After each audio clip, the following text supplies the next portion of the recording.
Hey guys, it's Misti Burmeister here. I am sitting here thinking back to my very first job out of college. I was a fellow with the National Institutes of Health.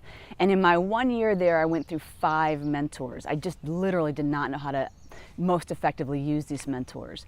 And I'm sitting here thinking, man, if I would have had the awareness then that I have now, what a difference that would have made for me. For example, if I would have come up to them and said, hey, look, I am suffering from a little bit of imposter syndrome here.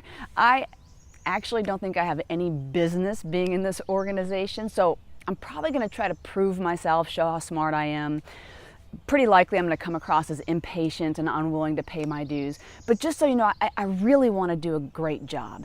So if you happen to know of anybody who has a similar sort of personality as me and maybe some similar skill sets that you can introduce me to where I can see how they successfully integrated into the workforce, that would really help me a lot.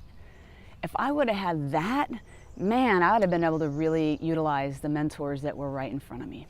So if you are either brand new to the workforce or maybe you're just brand new to a role, and we all get that, we all go through that, just want to already know everything or think we should already know everything in the position, to just come at it from the most humble perspective of, I just don't know what I don't know. I promise you it'll make a massive difference for you as you look for the resources you need to successfully integrate into your new role. If you found this video to be helpful, please push this share button. If you have a similar experience, write a comment right below. Until next time, I'll say here's to your greatness.